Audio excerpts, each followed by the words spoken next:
1959년 인류는 처음으로 달에 탐사선을 보냈습니다. 그로부터 10년 뒤 인류는 최초로 달 표면에 발자국을 남기게 됩니다. 마지막으로 달에 간 건 1972년인데 당시 아폴로 17호의 선장 유진 서너는 우리는 왔던 그대로 떠나지만 반드시 돌아올 것이라고 말했습니다. 그리고 54년이 지난 오늘 인류는 다시 달 탐사에 나섰습니다. 새로운 도전의 순간, 먼저 서동균 기자가 전하겠습니다. 4, 3, 2, 1. 거대한 발사체가 시뻘건 화염을 내뿜으며 솟구칩니다. 우리 시간 오늘 아침 7시 35분, 미국의 유인 달 탐사 프로젝트 아르테미스 2호 로켓이 미국 케네디 우주센터에서 발사됐습니다. 발사체 뒤로 푸른 지구의 모습이 선명히 보입니다. 발사 8분 뒤 우주선이 탑재된 로켓 윗부분이 분리됐고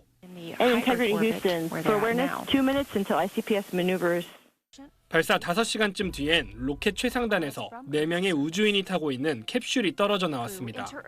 미국 항공우주국 나사는 일시적으로 우주선과의 통신 문제가 있었지만 정상화됐다고 밝혔습니다. 캡슐은 지구를 2바퀴 돈 뒤 내일 아침 달로 향하는 궤도에 진입하는데 캡슐에 탑승한 우주인들은 달로 향하는 첫 여성, 첫 흑인, 첫 비미국 국적 우주인으로 각각 기록됐습니다. 우주방사선으로 가득한 공간을 지나 지구로 안전하게 돌아올 수 있는지를 검증하는 게 아르테미스 2호의 핵심 임무입니다. 발사체에는 우주방사선을 측정하기 위한 우리나라의 큐브 위성 K-라드도 실렸습니다. 낮 12시 58분, 약 4만 킬로미터 고도에서 성공적으로 분리됐습니다. 우주 날씨도 지구의 기상 날씨처럼 굉장히 급변하는 부분들이 많은데 관측되는 데이터는 향후에 매우 중요하게 사용될 것으로. 달에 반드시 돌아오겠다고 했던 우주인 유진 선원의 말은 반세기 만에 현실이 되고 있습니다. SBS 서동균입니다. 아르테미스 2호에 탑승한 우주인들은 달의 뒤편까지 비행한 뒤 지구로 돌아옵니다.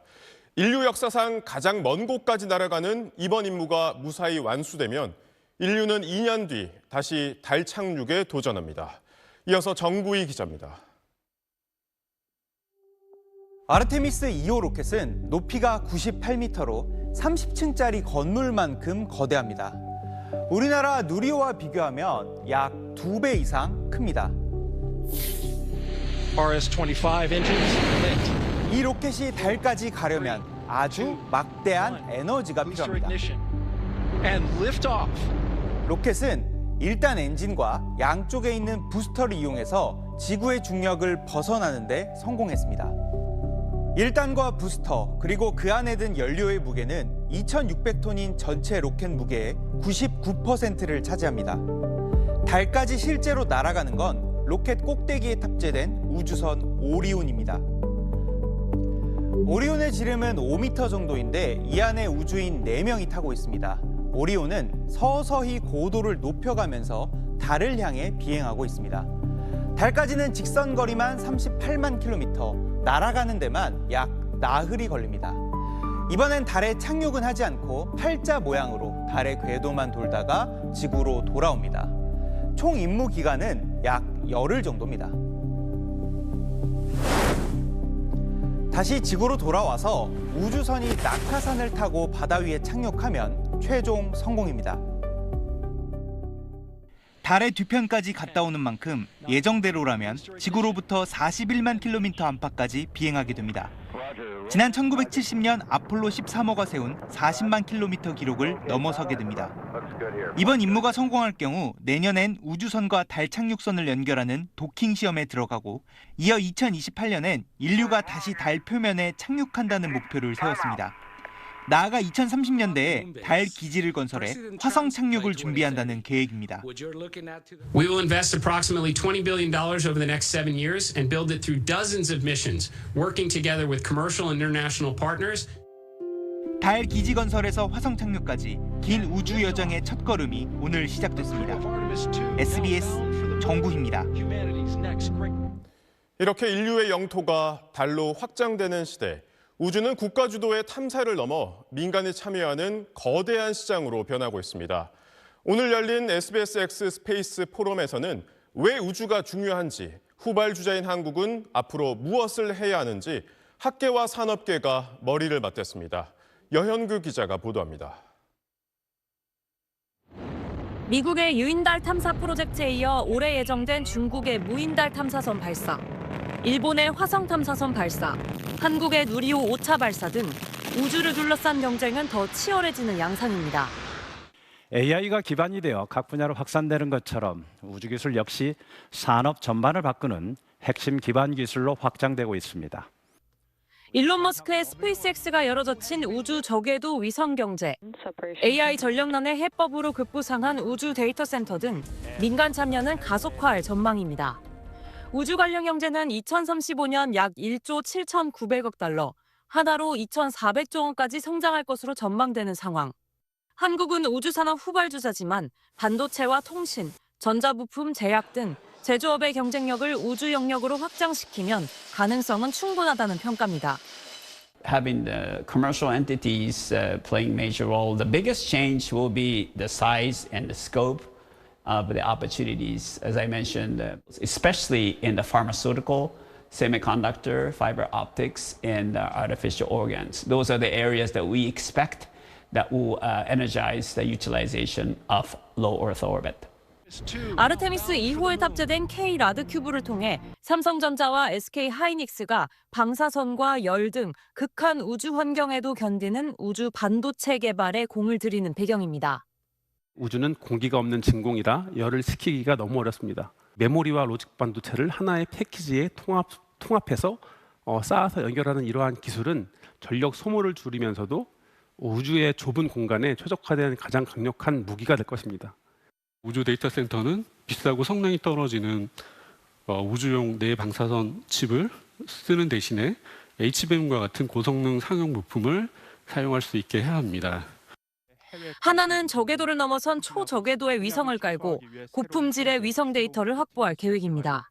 초해상화 기술을 통해 영상의 품질을 끌어올리며 초거대 언어 모델로 마치 사람과 대화하듯이 영상의 분석 결과를 확인할 수 있습니다.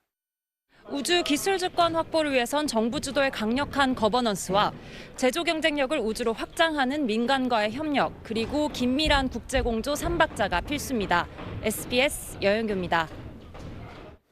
오늘 포럼엔 하정우 청와대 AI 미래기획수석이 특별 연설자로 나서 정부의 우주경제정책 구상을 밝혔습니다. 여야 정치권에서도 우리나라가 우주 주권국이 되기 위해 필요한 로드맵을 제안했습니다. 전병남 기자가 전하겠습니다. 하정우 청와대 AI 미래기획수석은 AI와 우주기술의 융복합이 산업 전반에 파괴적 혁신을 일으키고 있는 현상에 주목했습니다. 위성 정보와 AI가 만나 경제 현황을 실시간으로 분석할 수 있게 됐고, 즉 위성 사진을 통해서 원유가 얼마만큼 많이 저장되어 있는지를 AI를 통해서 분석이 가능하고 좀 더 경제적으로 유가의 선물 가격을 예측하는 이런 형태로 활용이 될 수 있습니다. 식량 안보, 재난 대응에도 AI와 결합한 우주 기술이 이미 활용되고 있다고 설명했습니다.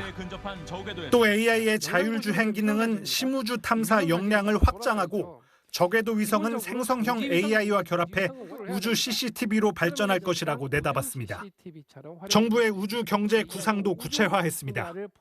누리호를 매년 발사를 함으로써 기술 개발뿐만 아니라 우주 산업 분야에 있는 많은 기업들이 예측 가능하고 안정적으로 투자를 해서 산업을 발전시키겠다. 여야 정치권에선 우주 주권국을 위한 로드맵을 제안했습니다. 상업 분야는 민간에게 넘겨주고 정부가 전략적 구매자가 되는 새로운 시장 창출을 뒷받침할 제도 마련을 약속했습니다.